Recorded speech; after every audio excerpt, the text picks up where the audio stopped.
Hey, thanks for stopping by. Enabling and disabling Live's metronome with automation is a really simple task.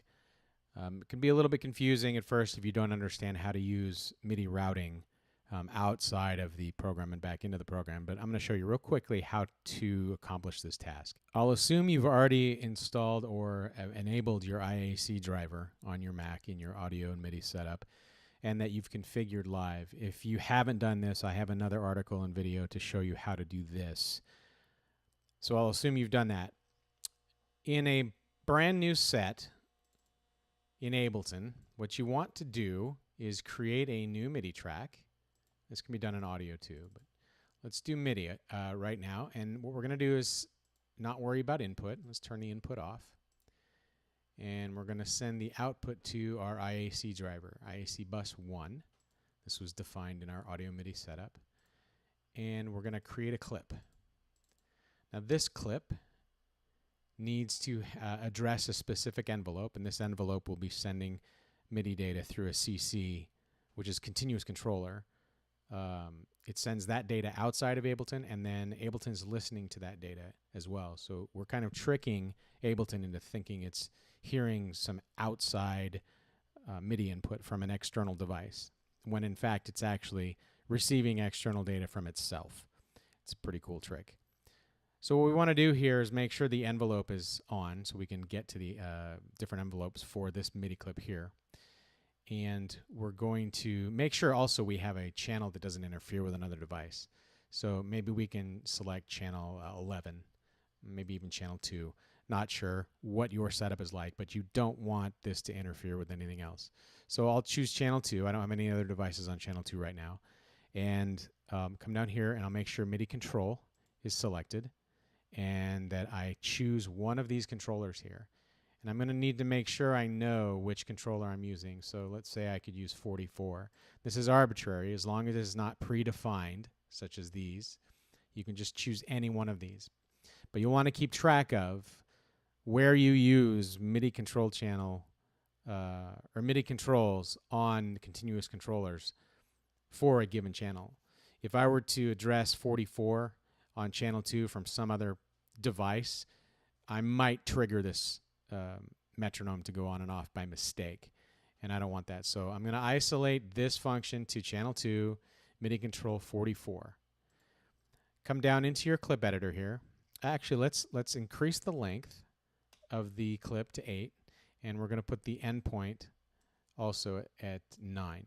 So we've got 8 full measures. Gives us enough time to do what we need to do.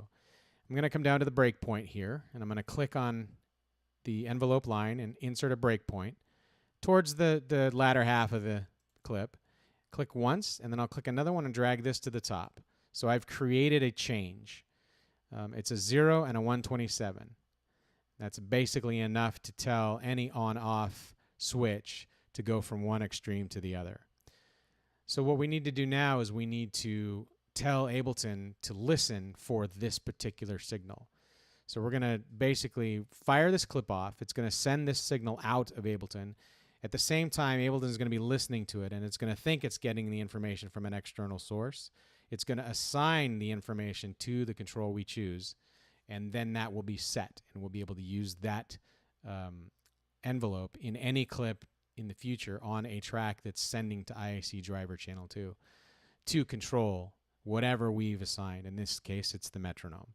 So what I'll do right now is I'll click Start, click here for the MIDI listening mode, and then I'll click on the item I need to assign.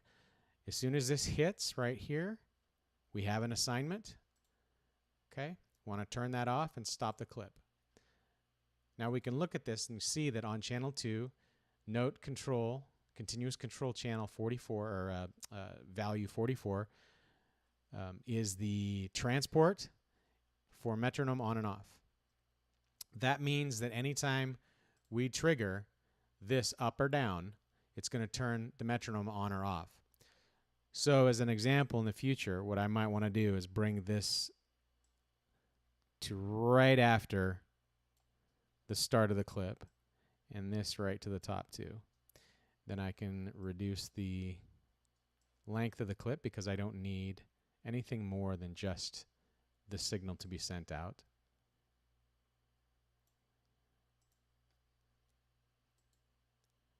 I could even crop the clip at this point. And then I want to make sure it's not looping.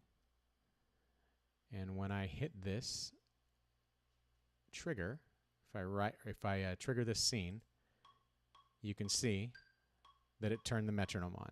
If I trigger the scene again, it's going to stay on. If I want to turn the metronome off through automation, what I'll do is I'll duplicate this clip and I'll reverse these. So I'll move this to the top and this to the bottom.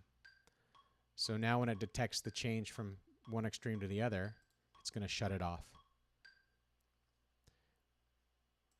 That's how simple it is to configure one of these external controls, I guess we could call them, to be controlled by a track. Your MIDI track will control most of the automation parameters for the devices that are installed on that track. But it's difficult without using the IAC driver, in fact, probably impossible, to control elements outside of this track, such as the transport, the master controls, the reverb, the sends, all the send controls, and maybe even controls in another track without using the IAC driver. It's very difficult. So that wraps up this tutorial. If this helped you out, give it a thumbs up. Don't forget to subscribe, and watch out for more tutorials in the future. Thanks.